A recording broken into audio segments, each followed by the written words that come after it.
Hello friends, welcome to fight edu. हम mole concept के question solve कर रहे हैं और 11th क्लास के अंकित प्रश्न सोल्व कर रहे हैं। हमने पिछले लेक्चर के अंदर, पिछले वीडियो के अंदर क्वेश्चन नंबर 3, 4 और 5 क्वेश्चन देख चुके थे। अब हम क्या करेंगे, अब हम नेक्स्ट क्वेश्चन देखेंगे। ओके, और बुक का नेक्स्ट क्वेश्चन है, नवा क्वेश्चन है। देखिए क्वेश्चन देखिए, हमारे पास है 20 ग्राम ऑक्सीजन में हाइड्रोजन के कितने ग्राम अणु उपस्थित हैं। ओके, क्वेश्चन आपको दिख गया होगा। इसमें हमारे पास क्या दिया गया है, 20 ग्राम ऑक्सीजन दिया गया है। देखिए यहाँ पे हमारे पास क्या है, 20 ग्राम ऑक्सीजन में हाइड्रोजन के कितने ग्राम अणु हैं। यहाँ पे देखिए, यहाँ पे हमारे पास क्या है, ग्राम। ग्राम के साथ क्या दे रखा है, अणु दे रखा है। क्या दे रखा है, अणु दे रखा है। यदि ग्राम के साथ परमाणु, अणु और आयन होता है तो वो क्या होता है, मोल होता है। इसका मतलब यहाँ पे क्या पूछा जा रहा है, मोल कैलकुलेट करवा रहा है। क्या कैलकुलेट करवा रहा है, मोल कैलकुलेट करवा रहा है। यहाँ पे देखिए, यहाँ पे हमारे पास क्या है, 20 ग्राम ऑक्सीजन। अब यहाँ पे ग्राम के साथ, इस ग्राम के साथ परमाणु, अणु, आयन नहीं है, जबकि यहाँ पे क्या है, ऑक्सीजन। इसका मतलब यहाँ पे ये क्या दे रखा है, ये हमारे को द्रव्यमान दे रखा है। क्या दे रखा है, द्रव्यमान। द्रव्यमान दे रखा है और हमें क्या कैलकुलेट करवा रहा है, ग्राम अणु कैलकुलेट करा, मतलब है मोल कैलकुलेट करवा रहा है। ओके, तो इस क्वेश्चन को हम सोल्व कर लेते हैं। देखिए हमारे पास सबसे पहले हम लिख देते हैं कि गिवन डाटा हमारे पास क्या है। गिवन हमारे को गिवन है, हमें ग्राम में मात्रा दे रखी है और वो कितनी है, 20 ग्राम दे रखी है। ओके, अब देखिए नेक्स्ट हमारे पास क्या है, एक हाइड्रोजन दे रखा है। हमें क्या दे रखा है, हाइड्रोजन। हाइड्रोजन। अब बात आती है कि हमारे पास जो हाइड्रोजन है, ये हाइड्रोजन परमाणु होगा या अणु होगा, वो किस पर डिपेंड करेगा। यहाँ पे देखिए हमारे पास यहाँ पे क्या है, ग्राम अणु कैलकुलेट करवा रहा है। क्या कैलकुलेट करवा रहा है, ग्राम अणु। वहाँ पे हमारे पास क्या है, वहाँ पे हमारे पास क्या है, अणु है। क्या है, अणु। तो यहाँ पे अणु है, यहाँ पे क्या है, अणु है। तो यहाँ पे हमारे पास क्या होगा, यहाँ पे हाइड्रोजन अणु के रूप में होगा। अगर हम बात करें हाइड्रोजन का सिंबल हाइड्रोजन होता है और अणु के रूप में क्या होगा, H2 होगा। ओके, अगर हम इसका मोलिकुलर मास की बात करें, हाइड्रोजन गैस का मोलिकुलर मास कितना होगा। देखिए अगर हम हाइड्रोजन की बात करें तो 1 होता है। हाइड्रोजन की संख्या कितनी है, यहाँ पे 1 इंटू हाइड्रोजन का एटॉमिक मास कितना है, यहाँ हाइड्रोजन की संख्या यहाँ पे 2 है, इंटू हाइड्रोजन का एटॉमिक मास कितना है, 1। सोल्व करेंगे तो हमारे पास कितना आ जाएगा, 2 ग्राम आ जाएगा। ओके, कितना है हमारे पास, 2 ग्राम आ चुका है। नेक्स्ट हमें क्या ज्ञात करना है, सेकेंड स्टेप में हम क्या कहेंगे, ज्ञात करना है। ज्ञात करना है, हमें क्या ज्ञात करना है, कितने ग्राम अणु उपस्थित है, मतलब मोल कैलकुलेट करवा रहा है। क्या कैलकुलेट करवा रहा है, मोल। ओके, तीसरा स्टेप हमारे पास फॉर्मूला। कौन सा फॉर्मूला लगेगा, देखिए मोल पूछा है और हमें क्या दे रखा है, द्रव्यमान दे रखा है। मोल और द्रव्यमान में क्या रिलेशन है, हमें पता है कि द्रव्यमान अपॉन m। यदि द्रव्यमान में अनुभार का भाग दे दिया जाता है तो क्या प्राप्त होता है, मोल प्राप्त होता है। अब देखिए W की वैल्यू हमें दे रखी है, कितनी है, हमारे पास है 20 है।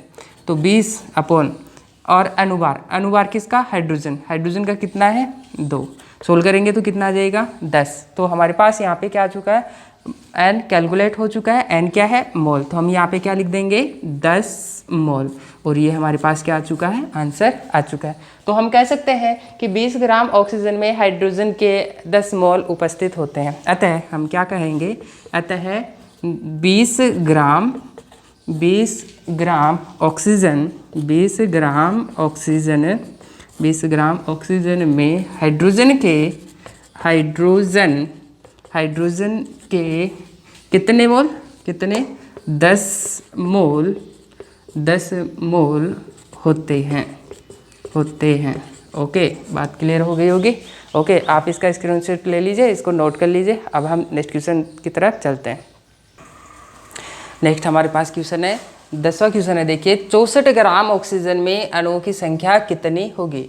हमारे को क्या दिया गया, सबसे पहले बात कर लेते हैं। यहाँ पे ग्राम है, ग्राम के साथ यहाँ पे परमाणु, अणु, आयन नहीं दिया गया। क्या दे रखा है, ऑक्सीजन। इसका मतलब ये हमारे को क्या दे रखा है, ये हमें द्रव्यमान दे रखा और कितना दे रखा है, 64 ग्राम दे रखा है। आगे देखिए ऑक्सीजन में अणुओं की संख्या कितनी होगी, मतलब अणुओं की संख्या कैलकुलेट करवा रहा, मतलब जब भी संख्या कैलकुलेट करवा रहा है इसका मतलब क्या कहेंगे, एन नोट कैलकुलेट करवा रहा है। तो हम यहाँ पे लिख देते हैं कि हमें क्या गिवन है, गिवन डाटा हमारे पास क्या है, क्या दे रखा है, हमें W दे रखा है और वो कितना है, 64 ग्राम है। ओके, दूसरा हमारे पास क्या है, ऑक्सीजन दे रखा है। क्या दे रखा है, ऑक्सीजन। अब यहाँ पे हमारे पास जो ऑक्सीजन होगा, क्या है, ऑक्सीजन, ये परमाणु है या अणु, वो किस पे डिपेंड कर रहा है, यहाँ पे देखिए अणु पूछ रहा है, इसका मतलब ये हमारे पास क्या है, अणु है। तो हम क्या कहेंगे कि ऑक्सीजन अणु, ऑक्सीजन, ऑक्सीजन, और ऑक्सीजन का अणु क्या होता है, O2 होता है। क्या हम इसका मॉलिक्यूलर मास कैलकुलेट कर सकते हैं, यस कैलकुलेट कर सकते हैं। मॉलिक्यूलर मास ऑफ ऑक्सीजन, कैसे, ऑक्सीजन का कितना होता है 8 16, एटॉमिक मास कितना होता है 16 होता है। संख्या कितनी है ऑक्सीजन की 2 इंटू, और एटॉमिक मास कितना है 16, सोल्व करेंगे तो कितना मिलेगा अपने को 32 ग्राम। कितना मिलेगा, 32 ग्राम मिलेगा। अब देखिए सेकेंड स्टेप हमारे पास है, क्या ज्ञात करना है, ज्ञात करना है। क्या ज्ञात करना है, क्वेश्चन में दिया गया है ऑक्सीजन में अणुओं की संख्या कैलकुलेट करवा रहा है, मतलब क्या कैलकुलेट कर रहा है, एन नोट कैलकुलेट करवा रहा है। तीसरा फॉर्मूला कौन सा लगेगा, फॉर्मूला देखिए हमारे पास मोल से रिलेटेड कितने फॉर्मूले होते हैं, 3 फॉर्मूले होते हैं। अगर हम पहले फॉर्मूले की बात करें, यदि द्रव्यमान के अंदर अनुभार का भाग दिया जाता है तो क्या प्राप्त होता है, मोल प्राप्त होता है। दूसरा फॉर्मूला क्या होता है, यदि नंबर ऑफ पार्टिकल में अवोगाद्रो संख्या का भाग देंगे तो भी क्या मिलेगा, मोल प्राप्त होगा।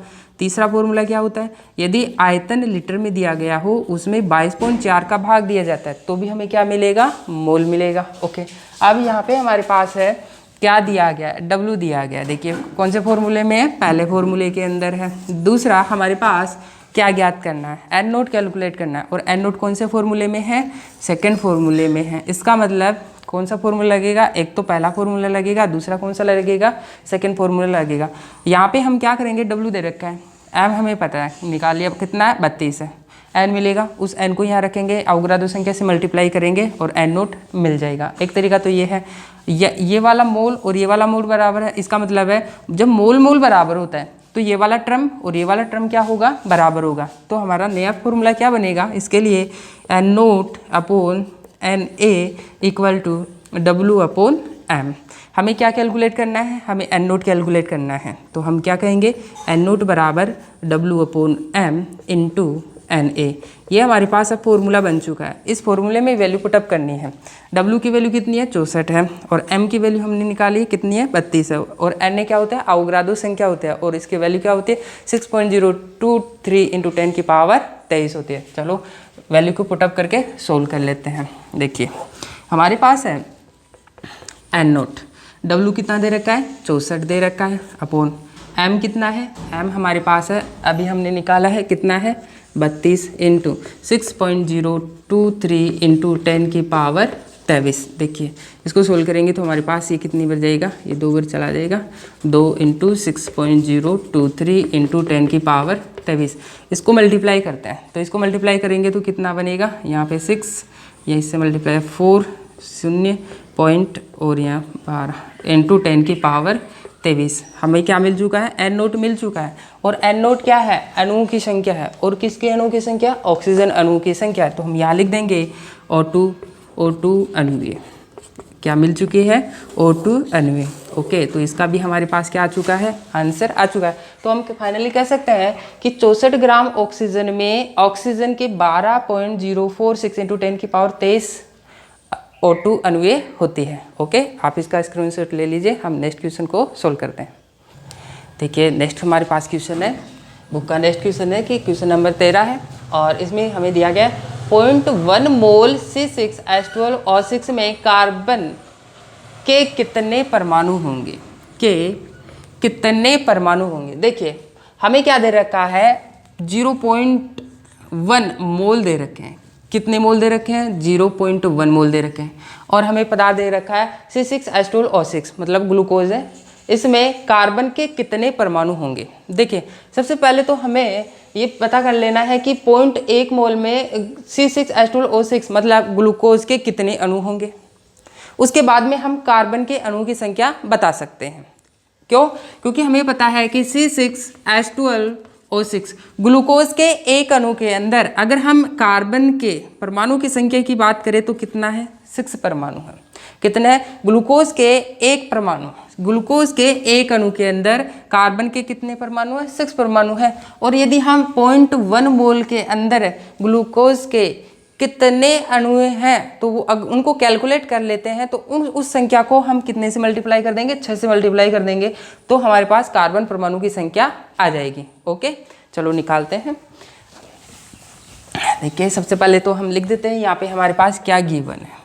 हमारे को यहाँ पे गिवन क्या दे रखा है, गिवन हमें दे रखा है मोल दे रखा है, कितना 0.1 मोल दे रखा है। और हमें क्या दे रखा है यहाँ पे हमारे को पदार्थ दे रखा है, और वो क्या है C6H12O6 ग्लूकोज दे रखा है। क्या हम इसका अनुवार कैलकुलेट कर सकते हैं? Yes, C6H12O6।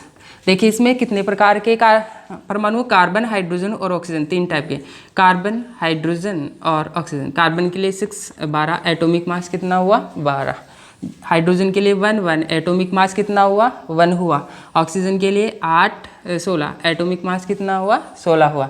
अब देखिए यहाँ पे हमारे पास कार्बन के परमाणु की संख्या 6 इंटू, अगर कार्बन का एटॉमिक मास की बात करें तो कितना है 12 है, प्लस हाइड्रोजन की संख्या कितनी है 12 इंटू हाइड्रोजन का एटॉमिक मास 1 प्लस ऑक्सीजन की संख्या कितनी है 6 है इंटू, और ऑक्सीजन का एटॉमिक मास कितना है 16 है। इसको सोल्व करते हैं तो हमारे पास इसका आंसर आएगा हमारे पास 12 यानी 72, 12 प्लस ठीक है 96। देखिए कितना आएगा 6 8 0 9 10 और 180 ग्राम। तो हमारे पास फाइनली ग्लूकोज C6H12O6 का मोलिकुलर मास आ चुका है, कितना है 180 ग्राम है। आगे ये कह रहा है कि ग्लूकोज में कार्बन के कितने परमाणु होंगे।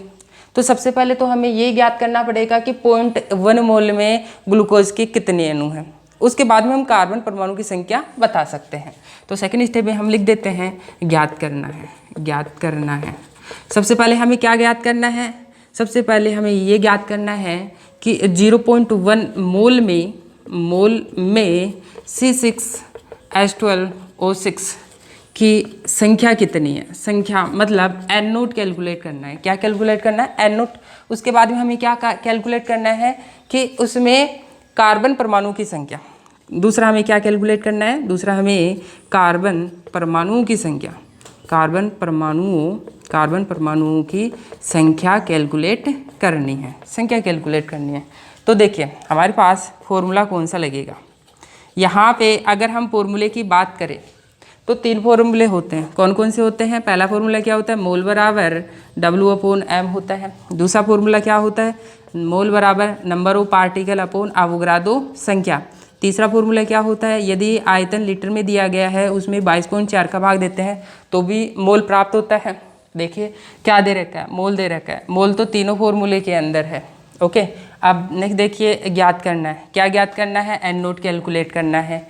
और वो कौन से फॉर्मूले के अंदर है, सेकंड फॉर्मूले। इसका मतलब है कौन सा फॉर्मूला लगेगा, सेकंड फॉर्मूला लगेगा। ओके, तो फॉर्मूला लिख देते हैं, मोल बराबर n naught upon n a. हमें क्या कैलकुलेट करना है, पहले एन नोट कैलकुलेट करना है, मतलब 0.1 मोल में ग्लूकोज की संख्या कैलकुलेट करनी है, एन नोट कैलकुलेट करनी है। तो एन नोट निकाल सकते हैं, एन नोट बराबर एन इंटू एन ए। यदि मोलों की संख्या को अवोगाद्रो संख्या से मल्टीप्लाई कर देंगे तो क्या प्राप्त हो जाएगा, हमें प्राप्त हो जाएगा ग्लूकोज के अणु की संख्या प्राप्त हो जाएगी। तो देखिए इसको मैं इधर सोल्व कर देता हूँ। हाँ, तो हम क्या कहेंगे, एन नोट बराबर एन, मोल कितने दे रखे हैं 0.1 इंटू अवोगाद्रो संख्या कितनी है 6.023 इंटू 10 की पावर 23। अब देखिए इसको मल्टीप्लाई करते हैं। इसको हम मल्टीप्लाई करेंगे तो कितना आएगा, इसको मल्टीप्लाई करेंगे तो हमारे पास आएगा 0.6023 इंटू 10 की पावर 23। ये हमारे पास क्या है, अणु की संख्या आ चुकी है। और वो क्या है, ग्लूकोज के अणु की संख्या है। किसके, ग्लूकोज के अणु की संख्या है। तो हम यहाँ लिख देते हैं C6H12O6 अणु। तो ग्लूकोज की अणु की संख्या प्राप्त हो चुकी है। कितनी तो हम क्या कहेंगे कि 0.1 मोल ग्लूकोज में हमारे पास ग्लूकोज के अणु की संख्या कितनी है 0.6023 इंटू 10 की पावर 23 ग्लूकोज के अणु होती है। अब देखिए हमारे पास हमें पता है कि ग्लूकोज के एक अणु के अंदर अगर हम बात करें कार्बन की संख्या C6H12O6, ग्लूकोज के एक अणु के अंदर कार्बन की संख्या कितनी है, कार्बन की संख्या 6 है। तो तो इतने ग्लूकोज के अणु में कार्बन की संख्या कितनी होगी, क्या करना पड़ेगा, इस संख्या को 6 से मल्टीप्लाई करना पड़ेगा। ओके, तो हम क्या कहेंगे, कार्बन परमाणु की संख्या, कार्बन परमाणु की संख्या, तो हम क्या कहेंगे कि एन नोट को कितने से मल्टीप्लाई करना पड़ेगा, 6 से मल्टीप्लाई करेंगे। ओके, एन नोट को 6 से मल्टीप्लाई कर देते हैं, 0.6023 इंटू 10 की पावर 23, इसको कितने से मल्टीप्लाई कर देते हैं, 6 से मल्टीप्लाई कर दें। जब इसको आप मल्टीप्लाई करोगे तो आपके पास क्या आ जाएगा, आंसर आ जाएगा। देखिए दिख नहीं रहा होगा इसलिए मैं इसको ऊपर सोल्व कर देता हूँ। देखिए यहाँ पे हमारे पास क्या है, एन नोट इंटू 6 है, या इसको मैं यहाँ पे बता देता हूँ, एन नोट हमारे पास एन नोट कितना है, 0.6023 इंटू 10 की पावर 23। इस संख्या को कितने से मल्टीप्लाई करना है, 6 से मल्टीप्लाई करना है, 6 से मल्टीप्लाई। जब आप इसको 6 से मल्टीप्लाई करोगे तो आपके पास आंसर आ जाएगा। ओके, आप इसका स्क्रीनशॉट ले लीजिए, हम नेक्स्ट क्वेश्चन सोल्व करते हैं। फिर नेक्स्ट हमारे पास क्वेश्चन है, क्वेश्चन दिया गया, क्वेश्चन नंबर 16 है, और 36 ग्राम जल में उपस्थित इलेक्ट्रॉनों की संख्या ज्ञात कीजिए। देखिए इससे पहले तो हम क्वेश्चन सोल्व कर रहे थे, परमाणु अणु इनकी संख्या कैलकुलेट कर रहे थे, लेकिन यहाँ पे देखिए इस क्वेश्चन में हमें क्या निकालना है, इलेक्ट्रॉनों की संख्या निकालनी है। सबसे पहले यहाँ पे देखिए क्या दिया गया, 36 ग्राम दिया गया, क्या दे रखा है, ग्राम। अब ग्राम के साथ यहाँ पे परमाणु अणु आयन नहीं है, इसका मतलब ये क्या दे रखा है, W दे रखा है, और वो कितना है, 36 ग्राम है। मैं उपस्थित इलेक्ट्रॉनों की संख्या कैलकुलेट कर रहे हैं। हाँ, यदि हम यहाँ पे कोई अणु कैलकुलेट करते तो हम जैसे पीछे वाले क्वेश्चन में सोल्व किए थे वैसे सोल्व कर सकते थे, परमाणु कैलकुलेट करवाता तो भी हम वैसे ही सोल्व करते। यहाँ पे हमारे पास क्या है, इलेक्ट्रॉनों की संख्या कैलकुलेट करवा रहा है। क्या हम इलेक्ट्रॉनों की संख्या कैलकुलेट कर सकते हैं, यस। जिस प्रकार से हम अणु के अंदर परमाणुओं की संख्या कैलकुलेट कर सकते हैं, उसी प्रकार हम अणु के अंदर इलेक्ट्रॉनों की संख्या भी कैलकुलेट कर सकते हैं। कैसे, जैसे मान लो कि हमारे पास क्या है, जल है, हमें क्या दे रखा है, जल दे रखा है, और जल के लिए हमारे पास मॉलिक्यूलर फॉर्मूला क्या होता है, H2 होता है। और इलेक्ट्रॉन पूछ रहा है, यहाँ पे क्या पूछ रहा है, इलेक्ट्रॉन। हमें ये पता है कि जो इलेक्ट्रॉन की संख्या होती है वो परमाणु क्रमांक के बराबर होती है, और परमाणु क्रमांक को किससे डिनोट करते हैं, Z के द्वारा प्रदर्शित करते हैं। इलेक्ट्रॉनों की संख्या परमाणु क्रमांक के बराबर होती है। अब देखिए यहाँ पे हमारे पास H2 जल दे रखा है, हम सबसे पहले H2 के एक अणु के अंदर, H2 के एक अणु के अंदर कितने इलेक्ट्रॉन होंगे उनको निकाल लेंगे। ओके, उसके बाद में हम क्या करेंगे, H2 अणु की संख्या निकाल लेंगे। 36 ग्राम जल में H2 अणु की संख्या निकाल लेंगे, उसको हम क्या करेंगे, एक अणु के अंदर कितने इलेक्ट्रॉन है उससे मल्टीप्लाई कर देंगे तो हमारा आंसर आ जाएगा। देखिए तो हम सबसे पहले क्या निकालेंगे, एक H2 अणु के अंदर कितने इलेक्ट्रॉन होते हैं। तो देखिए एक तो हमारे पास क्या है, हाइड्रोजन परमाणु, दूसरा हमारे पास क्या है, ऑक्सीजन परमाणु। हाइड्रोजन की बात करें तो 1 और ऑक्सीजन की बात करें तो 8 16। यहाँ पे जो संख्या लिखी रहती है वो क्या होती है, परमाणु क्रमांक होती है, और ये भी हमारे पास क्या है, परमाणु क्रमांक। तो हम हाइड्रोजन के लिए परमाणु क्रमांक कितना कहेंगे, 1, और ऑक्सीजन के लिए परमाणु क्रमांक कितना है, 1। तो हम यहाँ पे कहेंगे कि जो Z बराबर है वो इलेक्ट्रॉन की संख्या को बताएगा। मैं इसके सिमिलर लिख देता हूँ कि इलेक्ट्रॉन की संख्या Z बताती है, और यहाँ पे Z कितना, यहाँ पे हमारे पास Z कितना है, यहाँ पे हमारे पास 1 है, कितना है, 1। ऐसे हम यहाँ पे कहें तो ऑक्सीजन के लिए इलेक्ट्रॉन की संख्या Z के बराबर है, और यहाँ पे Z कितना है, यहाँ पे Z दिए गए, तो यहाँ पे 1 इलेक्ट्रॉन है, और यहाँ पे कितने हमारे पास 8 इलेक्ट्रॉन है। ओके, ये तो हमारे पास एक परमाणु की बात हुई है। अब हम H2 अणु की निकालेंगे, किस में निकालेंगे, H2 अणु में निकाल लेते हैं। देखिए H2 अणु के अंदर इलेक्ट्रॉनों की संख्या, तो हम क्या कहेंगे, H2 अणु में एक, और वो भी किसका निकालेंगे, एक H2 अणु में इलेक्ट्रॉनों की संख्या हम क्या कहेंगे, यहाँ पे हमारे पास क्या है, देखिए यहाँ पे H2O है, H2, एक हाइड्रोजन के अंदर कितना इलेक्ट्रॉन है, 1 इलेक्ट्रॉन, तो 2 में कितने होंगे, 2 होंगे। ओके, तो 2 × 1 प्लस, अब यहाँ पे देखिए एक ऑक्सीजन परमाणु में कितने इलेक्ट्रॉन होते हैं, 8 इलेक्ट्रॉन होते हैं, और यहाँ पे हमारे पास H2 के अंदर कितने ऑक्सीजन परमाणु है, 1 ही है। तो हम क्या करेंगे, 8 इलेक्ट्रॉन है, इनटू और परमाणु की संख्या कितनी है 1 है। इसको सोल्व करेंगे तो हमारे पास कितना आएगा 2 + 8, फाइनली कितना आया 10 इलेक्ट्रॉन। इसका मतलब है कि एक H2 अणु में इलेक्ट्रॉन की संख्या कितनी होती है 10 इलेक्ट्रॉन होती है। ओके, अब हमें क्या निकालना है कि 36 ग्राम जल में जल के अणु की संख्या कितनी है। जो संख्या प्राप्त होगी उसको हम कितने से मल्टीप्लाई कर देंगे 10 से मल्टीप्लाई कर देंगे और हमारा आंसर आ जाएगा। तो देखिए सबसे पहले हम लिख लेते हैं कि यहाँ पे हमारे पास, मैं यहीं पे सोल्व कर देता हूँ, हमारे पास अणुओं की संख्या 36 ग्राम दे रखा है, हमें क्या दे रखा है W दे रखा है और कितना है 36 ग्राम दे रखा है। ओके, और जल दे रखा है, हमें क्या दे रखा है जल दे रखा है। जल का मोलिकुलर फॉर्मूला क्या होता है H2 होता है। क्या हम इसका अनुभार कैलकुलेट कर सकते हैं? Yes, molecular mass of H2 calculate कर सकते हैं। यहाँ पे अगर हम हाइड्रोजन की बात करें तो हाइड्रोजन की संख्या कितनी है 2 इंटू हाइड्रोजन का एटॉमिक मास कितना है यहाँ पे 1 प्लस ऑक्सीजन की संख्या कितनी है 1 इंटू ऑक्सीजन का अगर एटॉमिक मास की बात करें तो कितना है 16। सोल्व करेंगे तो कितना आएगा 2 + 16 कितना आया 18 ग्राम। तो H2 का मोलिकुलर मास कितना आया 18 ग्राम। नेक्स्ट हमारे पास क्या पूछा हुआ है, यहाँ पे पूछा हुआ है कि 36 ग्राम जल में ऊपर से इलेक्ट्रॉनों की संख्या पूछ रहे हैं, तो हम जल के अणु की संख्या कैलकुलेट कर लेते हैं। तो जल के अणु की संख्या कैसे कैलकुलेट करें?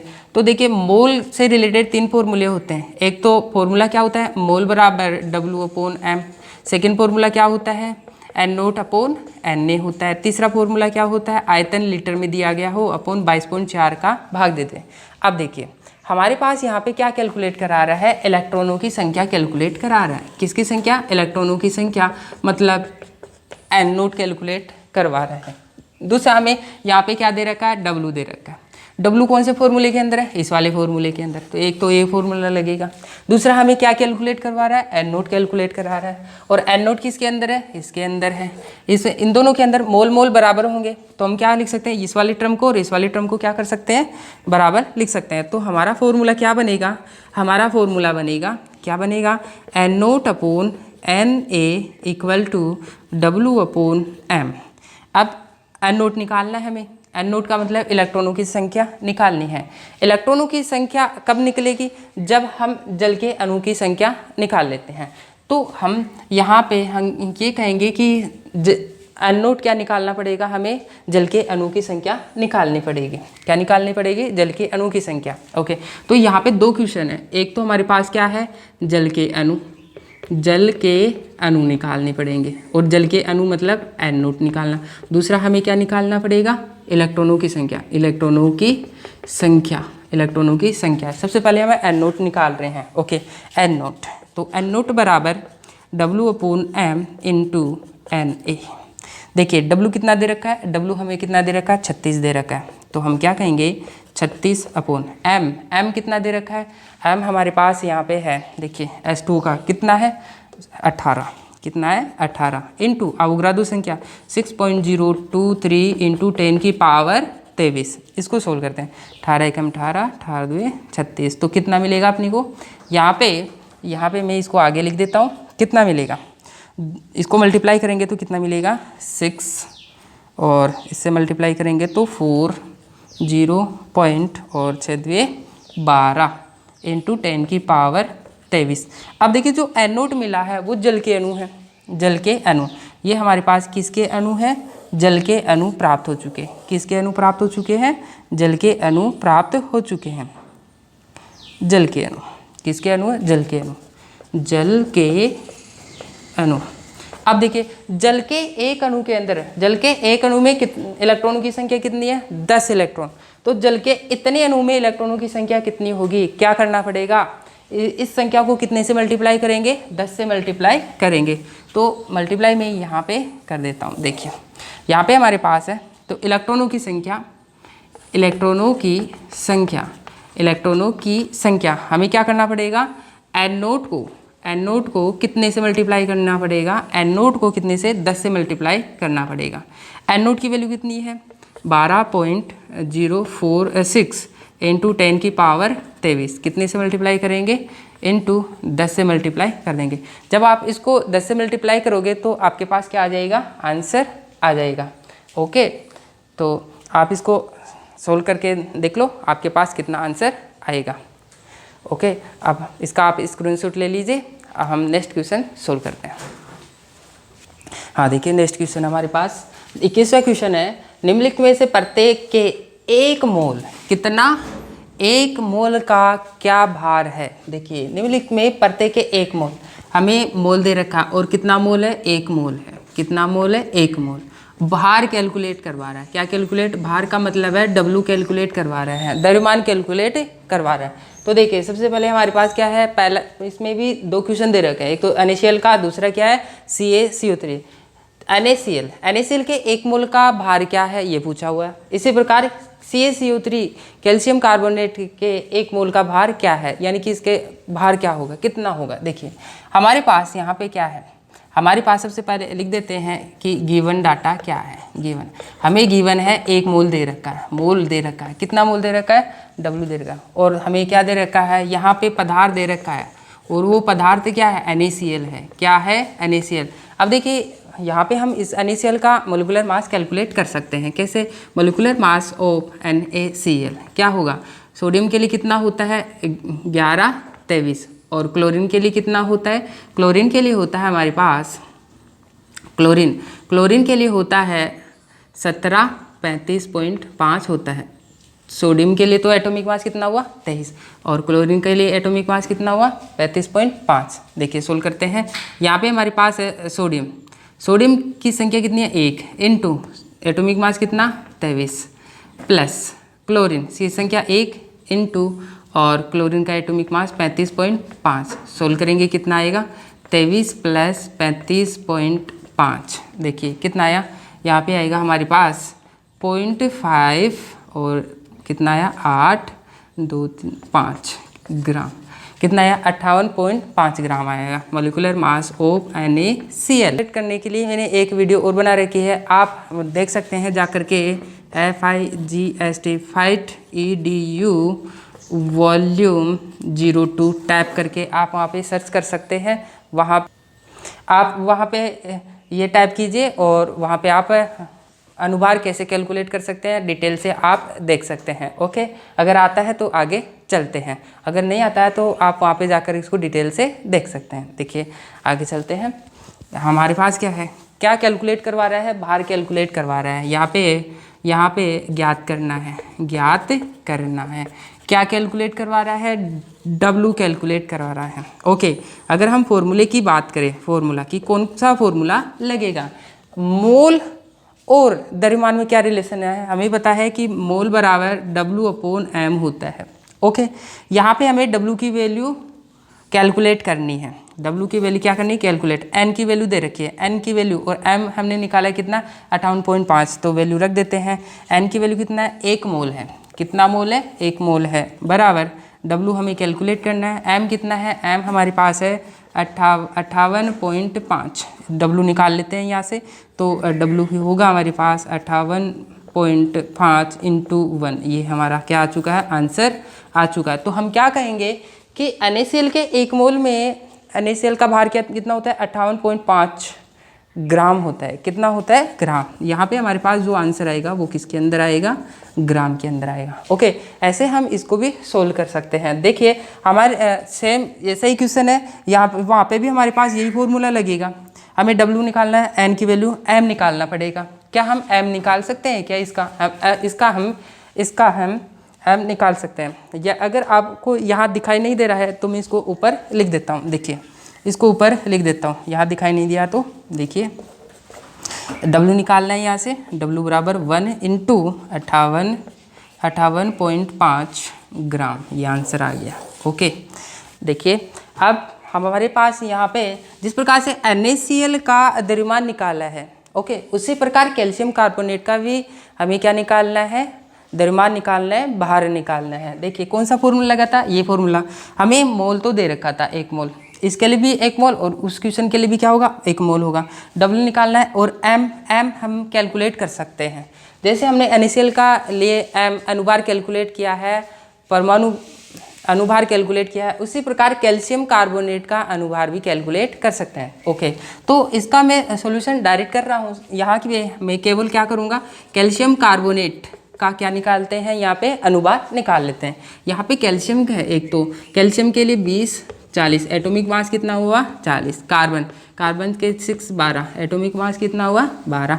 ऑक्सीजन के लिए 8 16 एटॉमिक मास कितना हुआ 16। तो सोल्व कर लेते हैं। यहाँ पे कैल्शियम की संख्या कितनी है 1 इंटू एटॉमिक मास कितना 40 प्लस कार्बन की संख्या 1 इंटू कार्बन का एटॉमिक मास 12 प्लस ऑक्सीजन की संख्या कितनी 3 इंटू और एटॉमिक मास कितना 16। इसको सोल्व करेंगे तो हमारे पास 40 प्लस 12 48। फाइनली कितना आएगा 100 ग्राम आ जाएगा। कितना ग्राम आ जाएगा 100 ग्राम। कौन सा फॉर्मूला लगेगा, ये वाला फॉर्मूला लगेगा। तो लिख देते हैं मोल बराबर W/m। हमें क्या निकालना है, W निकालना है, N into m. Value put up करते हैं। देखिए W बराबर N कितना है, N हमें के दे रखा है, पहले से ही दे रखा है। कितना मोल है, यहाँ पे हमें 1 मोल दे रखा है, तो लिख देते हैं 1 इंटू और m कितना आया 100। तो सोल्व करेंगे तो हमारे पास कितना आ जाएगा 100 ग्राम। कितना आ जाएगा 100 ग्राम। इस प्रकार से दोनों को हमने सोल्व कर लिया है। ओके, NaCl का कितना आया हमारे पास 58.5 ग्राम आया और कैल्शियम कार्बोनेट के 1 मोल का भार कितना होता है 100 ग्राम होता है। ओके, समझ गए होंगे आप। स्क्रीनशॉट लेकर के इसको नोट कर लेंगे। हाँ देखिए नेक्स्ट क्वेश्चन हमारे पास है। जो हमने इससे पहला क्वेश्चन सोल्व किए थे उसमें 1 मोल के लिए बाहर निकाले थे। ओके, अब हम क्या करेंगे, यहाँ पे हमारे पास 2 मोलों के लिए बाहर कैलकुलेट करेंगे। यहाँ पे देखिए निम्नलिखित में प्रत्येक के 2 मोल, कितने मोलों के लिए 2 मोलों का क्या बाहर है, मतलब द्रव्यमान निकालना है। और हमने वहाँ पे एक फॉर्मूले का उपयोग किया था इससे पहले, क्या N बराबर W/m। ओके, और इसमें से क्या निकाल रहे थे W, तो W बराबर N इंटू एम। इस फॉर्मूले की सहायता से हम क्या कर सकते हैं, दोनों का क्या निकाल सकते हैं, आंसर निकाल सकते हैं। N तो हमें पता है कितना है 2 मोल और M निकालना है, अनुभार निकालना है। अगर दोनों का अनुभार पता कर लिया जाए तो हम आंसर निकाल सकते हैं। तो हम सबसे पहले MgSO4 का अनुभार निकाल लेते हैं। Molecular mass of MgSO4 magnesium sulphate. तो देखिए मैग्नीशियम, अगर हम मैग्नीशियम की बात करें तो मैग्नीशियम के लिए 12 24 एटॉमिक मास कितना हुआ 24। सल्फर के लिए 16 32 कितना हुआ 32। और ऑक्सीजन के लिए 8 16 एटॉमिक मास कितना हुआ 16 हुआ। इनकी सहायता से हम क्या कर सकते हैं, अब अनुभार कैलकुलेट कर सकते हैं। चलो यहाँ पे मैग्नीशियम की संख्या 1 है इंटू एटॉमिक मास कितना है 24 प्लस सल्फर की संख्या 1 इंटू एटॉमिक मास कितना है 32 प्लस ऑक्सीजन की संख्या कितनी है 4 इंटू और एटॉमिक मास कितना है 16। चलो सोल्व कर लेते हैं। यहाँ पे 24 प्लस 32 प्लस 16 चौके 64 कितना आएगा 4 और 2 6 और यहाँ पे 0 6 9 11 और 120 ग्राम कितना आ चुका है 120 ग्राम आ चुका है। अब हमें वैल्यू तो पुटअप करनी है और हमें आंसर मिल जाएगा। चलो देखते हैं कैसे। W बराबर N इंटू एम। N कितना है 2 मोलों के लिए ना, 2 इंटू एम और 120। देखिए 1 मोल के लिए तो 120 आएगा, तो 2 मोल के लिए कितना आएगा 2 से मल्टीप्लाई कर देंगे तो कितना आएगा हमारे पास 240 ग्राम आ गया। ओके, इसी प्रकार हम किसका निकाल लेंगे, पोटेशियम क्लोराइड का निकाल लीजिए। आप वीडियो को पॉज कर लीजिए और पोटेशियम क्लोराइड का निकाल के देखिए। ओके, निकाल लिए होंगे आप। देखिए मैं इसका सबसे पहले तो क्या निकाल लेता हूँ, पोटेशियम क्लोराइड का मॉलिक्यूलर मास। इसमें एक तो पोटेशियम है, पोटेशियम की हम बात करें तो 39 एटॉमिक मास होता है और हम क्लोरीन की बात करें तो 17 और 35.5। ओके, तो देखिए अब हम क्या कर लेंगे, इनका मॉलिक्यूलर मास कैलकुलेट कर लेते हैं। यहाँ पे 39 प्लस 35.5 टोटल करेंगे तो हमारे पास कितना आएगा 9 और 4 14 और 3 3 6 और 1 7 कितना आया 74.5 ग्राम। ओके, अब हमें क्या करना है, फॉर्मूला ये हमारे पास है और इस फॉर्मूले में क्या करना है, वैल्यू रखनी है। तो W बराबर N इंटू एम।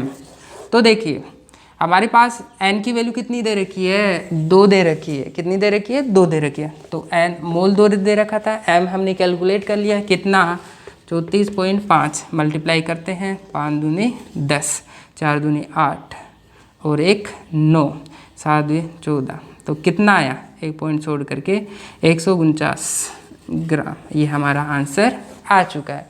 बहुत ही सिंपल है। ओके, आप इनको डायरेक्ट भी सोल्व कर सकते हैं। ओके, आप नोट कर लीजिए इनको।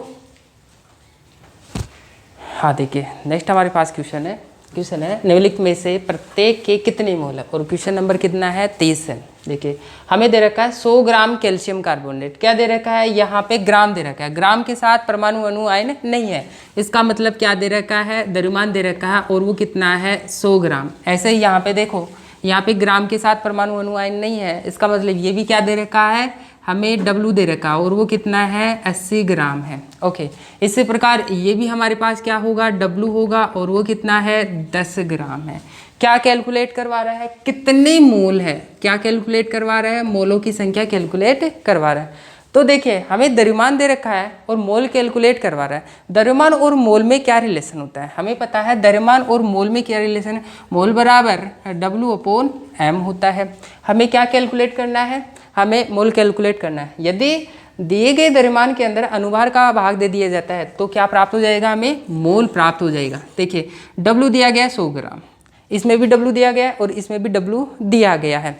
हमें क्या निकालना है, M निकालना है। M क्वेश्चन में दे रखा है नहीं, अगर क्वेश्चन में नहीं भी दे रखा है तो हम उसका M निकाल सकते हैं, मतलब अनुभार कैलकुलेट कर सकते हैं। देखिए अगर हम कैल्शियम कार्बोनेट का अनुभार की बात करें तो इसका हम इससे पहले वाले क्वेश्चन में भी निकाल लेते। तो molecular mass of calcium carbonate, और वहाँ पे कितना आया था, 100 ग्राम आया था। ओके, अब हम इसके बात कर लेते हैं। यहाँ पे हमारे पास आएगा मोलिकुलर मास ऑफ CO2 कितना। देखिए इसमें दो प्रकार के हैं, एक तो कार्बन परमाणु है 6 12, और ऑक्सीजन के लिए 8 16। एटॉमिक मास ऑक्सीजन के लिए 16 और कार्बन के लिए कितना होगा 12। कार्बन की संख्या कितनी है 1 × एटॉमिक मास कितना 12, प्लस ऑक्सीजन की संख्या 2 × एटॉमिक मास कितना 16। सोल्व करेंगे तो हमारे पास कितना आएगा 12 और 36 44 ग्राम। कितना आया है 44 ग्राम। अब हम इसका निकाल लेते हैं, इसका निकालते हैं तो हमारे पास कितना आएगा। देखिए इसके लिए यहाँ पे कर देता हूँ मैं, यहाँ पे हमारे पास है C12 H22 O11। इसका निकाल के देखते हैं। यहाँ पे हमारे पास है, मैं इसको यहाँ पे सोल्व कर देता हूँ। 12 × कार्बन है, कार्बन के लिए कितना होता है, कार्बन के लिए 6 12, संख्या कितनी है 12, और एटॉमिक मास भी कितना है 12, प्लस हाइड्रोजन की संख्या कितनी है, हाइड्रोजन की संख्या है 22 × और हाइड्रोजन के लिए एटॉमिक मास कितना होता है 1 होता है, प्लस ऑक्सीजन की संख्या कितनी है यहाँ पे 11 × और ऑक्सीजन के लिए एटॉमिक मास कितना होता है 16 होता है। 16 से मल्टीप्लाई कर देंगे। देखिए जब इनको हम सोल्व करेंगे, 12 को 12 से मल्टीप्लाई करेंगे तो कितना आएगा 144, प्लस 22 को 1 से मल्टीप्लाई करेंगे तो 22, और 11 को 16 से मल्टीप्लाई करेंगे तो 176। कितना आ जाएगा 176 आ जाएगा। इनको हम फाइनली जोड़ते हैं, जब इनको फाइनली जोड़ते हैं तो कितना आएगा 6 और 2 8, 8 और 4 12, 7 और 2 9, 9 और 4 13 और 1 14, 1 1 2 और 3 342 ग्राम। ओके, अब हमारे पास क्या है W दिया गया है, M हमने कैलकुलेट कर लिया है। बस W की वैल्यू में M क्या भाग देना और आंसर आ जाएगा। तो देखिए इसके लिए हमारा क्या होगा, N बराबर W/m। क्या W हमें दे रखा है, W कितना दे रखा है 100 दे रखा है, अपॉन M कितना है 100, तो कितना आया 1 मोल आया हमारे पास। कितना आया 1 मोल। ये इसका आंसर हो चुका है। ओके, ऐसे हम इसका निकाल लेते हैं। फॉर्मूला क्या है, N बराबर W/m। N निकालना, W कितना है, W हमें दे रखा है 80, अपॉन M कितना है 40। ओके, इसको सोल्व कर लेते हैं। जब इसको सोल्व करेंगे तो हमारे पास कितना आएगा, यहाँ पे 2 2 और यहाँ पे 40, फिर 11, फिर यहाँ पे 20। इसको भाग देते हैं, इसको भाग देंगे तो कितना आएगा देखते हैं। इसको 20 11 11 एकम 11, कितना बनेगा 9, और यहाँ पे हमारे पास क्या है, एक में से एक चला जाए, यहाँ पे कितना बनेगा 1, फिर से कितना चला जाएगा हमारे पास यहाँ पे। देखिए इसको हमारे पास क्या है 20/11, तो हम यहाँ पे लिख देते हैं 20/11। अब इसको सोल्व करते हैं। देखिए जब इसको हम सोल्व करेंगे तो हमारे पास कितना आ जाएगा, हमारे पास आएगा 1.8 मोल। कितनी आ जाएंगे, 1.8 मोल आ जाएंगे। ओके, अब फाइनली इसको सोल्व करना है। यहाँ पे हमारे पास फॉर्मूला क्या बन रहा है, W/M। तो देखिए हमारे पास W कितना दे रखा है, W हमें दे रखा है 10 ग्राम और M कैलकुलेट कर लिया हमने 342। तो हम क्या करेंगे, N बराबर W/M। W कितना है, W हमारे पास है 10/M। M कितना है 342। जब इसको हम सोल्व करेंगे तो हमारे पास कितना आंसर आ जाएगा, 0.02 मोल आ जाएंगे। और ये हमारे पास क्या है, आंसर है। ओके, तो हमारे पास तीनों का आंसर आ चुका है। पहले का आंसर क्या हमारे पास 1 मोल है, दूसरे का आंसर क्या है हमारे पास 1.8 मोल है और तीसरे का आंसर क्या है 0.02 मोल है। ओके, इस प्रकार से इनको हम सोल्व कर सकते हैं। ओके, हाँ देखिए हमारे पास नेक्स्ट क्वेश्चन है, क्वेश्चन नंबर है 32। कभी कभार हमारे पास क्या है, मोल से रिलेटेड क्वेश्चन होते हैं और वहाँ पे 2 द्रव्यमान दे करके और वहाँ पे अणु की संख्या कैलकुलेट कर ली जाती है। देखिए एक ही क्वेश्चन के अंदर 2 क्वेश्चन है। देखिए ऑक्सीजन गैस के 32 ग्राम और नाइट्रोजन के 14 ग्राम में उपस्थित अणु की संख्या ज्ञात कीजिए। यहाँ पे अणु की संख्या कैलकुलेट करा रहा है। पहला तो कि ऑक्सीजन के 32 ग्राम में ऑक्सीजन की अणु की संख्या कितनी है वो कैलकुलेशन करवा रहा है। दूसरा नाइट्रोजन के 14 ग्राम में उपस्थित नाइट्रोजन के अणु की संख्या कितनी है। क्वेश्चन आपको समझ में आ गया होगा, हम इनको सोल्व कर लेते हैं। तो देखिए सबसे पहले हम लिख देते हैं कि यहाँ पे हमें क्या गिवन है। देखिए हमें गिवन है 32 ग्राम। 32 ग्राम के साथ परमाणु अणु आयन नहीं है, इसका मतलब क्या दे रखा है, W दे रखा और वो कितना दे रखा है 32 ग्राम दे रखा है। आगे देखिए नाइट्रोजन के 14 ग्राम, तो यहाँ पे भी हमें क्या दे रखा है 14 ग्राम द्रव्यमान दे रखा है। ओके, आगे देखिए यहाँ पे हमारे पास ऑक्सीजन गैस के 32 ग्राम और नाइट्रोजन के 14 ग्राम में उपस्थित अणु की संख्या निकालनी है। अणु तो यहाँ पे हमारे पास ऑक्सीजन क्या होगा, परमाणु होगा या अणु होगा, क्या होगा, अणु निकलवा रहा है तो इसका मतलब है अणु है। तो हम क्या करेंगे कि O2 अणु दे रखा है, क्या हम इसका मोलिकुलर मास कैलकुलेट कर सकते हैं, आणविक द्रव्यमान कैलकुलेट कर सकते हैं। यस, इसका कितना होगा, इसकी संख्या कितनी है 2 इंटू एक ऑक्सीजन का एटॉमिक मास कितना होता है 16, फाइनली कितना आएगा 32 ग्राम। ऐसे हम नाइट्रोजन का निकाल लेते हैं। यहाँ नाइट्रोजन भी हमारे पास किस रूप में होगा, अणु के रूप में होगा, N2 के रूप में होगा। हम इसका क्या निकाल लेंगे, इसका हम अनुभार निकाल लेते हैं। तो molecular mass of N2 nitrogen के लिए होता है 714। तो देखिए नाइट्रोजन की यहाँ पे संख्या कितनी है 2 है और एक नाइट्रोजन का एटॉमिक मास कितना 14, तो कितना आएगा 28 ग्राम। ओके, आगे देखिए हमें द्रव्यमान दिया गया है, क्या दिया गया है, द्रव्यमान दिया गया है। द्रव्यमान नाइट्रोजन का द्रव्यमान दिया गया है और ऑक्सीजन का द्रव्यमान दिया गया और अणुओं की संख्या पूछी गई है। तो द्रव्यमान और अणु की संख्या में क्या रिलेशन है, वो कौन कौन से फॉर्मूले लगेंगे। देखिए हमारे पास एक फॉर्मूला तो क्या बनता है, हमारे पास है मोल बराबर W/M, एक ये फॉर्मूला होता है। दूसरा फॉर्मूला होता है हमारे पास, मोल बराबर number of particle upon Avogadro संख्या। 2 फॉर्मूले हैं। कितने फॉर्मूले, 2 फॉर्मूले। W दे रखा है, W पहले फॉर्मूले के अंदर है और क्या निकलवा रहा है, अणुओं की संख्या निकलवा रहा है। क्या निकलवा रहा है, अणुओं की संख्या निकलवा रहा है। ओके, तो हम क्या कहेंगे कि अगर हम N0 निकलवा रहा है, यहाँ पे क्या निकलवा रहा है, N0 निकलवा रहा है। यहाँ पे भी क्या निकलवा रहा है, यहाँ पे भी हमारे पास N0 निकलवा रहा है। क्या निकलवा रहा है, N0 निकलवा रहा है। फॉर्मूले की बात करें, फॉर्मूले की कौन सा फॉर्मूला लगेगा, तो तीनों में से 2 लगेंगे क्योंकि W की वैल्यू दे रखी है और M हमने क्या कर लिया यहाँ पे कैलकुलेट, और अणुओं की संख्या निकालनी है। तो यहाँ पे हमारे पास मोल और मोल बराबर होंगे तो इस वाली टर्म को और इस वाली टर्म को क्या करना पड़ेगा, बराबर करना पड़ेगा। तो हम क्या बनाएंगे फॉर्मूला, N0/Na बराबर W/M। हमें क्या निकालना है, N0 निकालना है। तो क्या फॉर्मूला बनेगा, N0 बराबर W/M into Na। Value put up करते हैं। W कितना दे रखा है, W हमें दे रखा है 32 अपॉन M हमने निकाला है कितना है 32 इंटू Na अवोगाड्रो संख्या कितनी होती है 6.022 इंटू 10 की पावर 23। अब देखिए कितना 11 हो चुका है। और फाइनली कितना आया हमारे पास 6.022 इंटू 10 की पावर 23। ये आंसर आ चुका है, एक आंसर आ चुका है, दूसरे का हम आंसर निकाल लेते हैं। तीसरे इसमें भी अगर हम फॉर्मूले की बात करें, यहाँ पे W तो दे रखा था 14 ग्राम, हमने इसका अनुवाद निकाल लिया। एन नोट हमें कैलकुलेट करना है, मतलब अणु की संख्या निकालना है, नाइट्रोजन के अणु की संख्या निकालना है। 14 ग्राम में नाइट्रोजन की अणु की संख्या कितनी है वो निकालना है। तो क्या फॉर्मूला लगेगा, वही फॉर्मूला लगेगा जो हमारे पास यहाँ पे था।